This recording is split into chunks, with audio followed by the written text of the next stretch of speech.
প্রথমবার জল্পেশ মন্দিরে গিয়ে যে এত ফাঁকায় ফাঁকায় পুজো দিতে পারবো সেটা কিন্তু ভাবতেই পারিনি।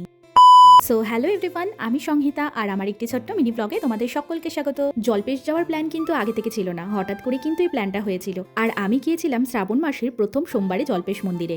আমি কিন্তু এই প্রথম জল্পেশ মন্দিরে এসেছি, এর আগে কিন্তু কোনোদিনই আসা হয়নি। তবে হ্যাঁ, শুনতাম যে সেখানে কিন্তু শ্রাবণ মাসে প্রচণ্ড ভিড় হয়, তাই এবার যখন সুযোগটা পেয়েছি বাবার দর্শনের, তাই আর সেটাকে মিস না করে কিন্তু শ্রাবণ মাসের প্রথম সোমবারই চলে এসেছি বাবার দর্শনের জন্য। শ্রাবণ মাসের প্রথম সোমবারে কেমন বৃষ্টি হয়েছে সেটা তো সবাই জানো, তবে বৃষ্টিকে উপেক্ষা করে কিন্তু আমরা সকাল সকাল রেডি হয়ে বাড়ি থেকে বেরিয়ে যাই।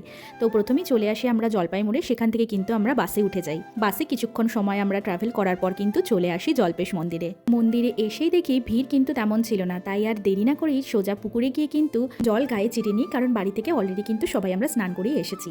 তারপরে কিন্তু সোজা চলে যাই টিকিট কাউন্টারের দিকে। টিকিট কাউন্টার থেকে টিকিট কেটে যেই আমরা মন্দিরে পুজো দিতে ঢুকবো, সেই সময় শুনি যে মন্দিরের গেট কিন্তু বন্ধ হয়ে গেছে, কারণ সেই সময় চলছিল দুপুরের পুজো। তাই আমরা কিন্তু কিছুক্ষণ সময় লাইনেই দাঁড়িয়েছিলাম, তবে ওনাদেরকে বলার পর আমরা ভেতরে গিয়ে মহাদেবের পুজোটা দেখেছিলাম।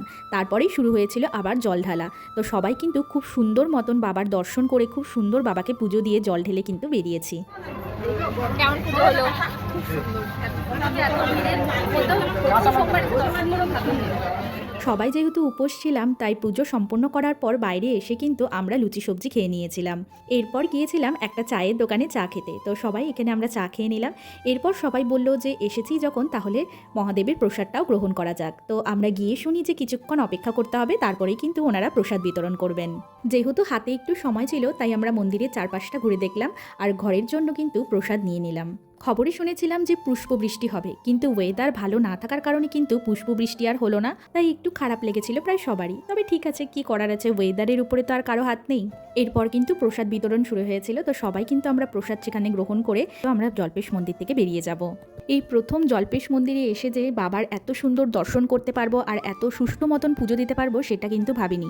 মনে ভাবছিলাম যে হয়তো প্রচণ্ড ভিড় হবে প্রথম সোমবারে, কিন্তু সত্যি কথা শ্রাবণ মাসের প্রথম সোমবারে কিন্তু এতটাও ভিড় থাকে না যতটা পরের সোমবারগুলোতে ভিড় থাকে। তাই তোমরা যদি এর পরের বছর আসতে চাও, তাহলে অবশ্যই বলবো শ্রাবণ মাসের প্রথম সোমবারে এসো, ভিড় কিন্তু অনেকই কম পাবে। তো তোমরা কোন সোমবারে জল্পেশ যাচ্ছ অবশ্যই কিন্তু কমেন্টে জানিও। এই মিনি ব্লগটা ভালো লেগে থাকলে অবশ্যই লাইক আর শেয়ার করে দিও, আর আমার চ্যানেলে নতুন হলে সাবস্ক্রাইব করতে ভুলো না। হর হর মহাদেব।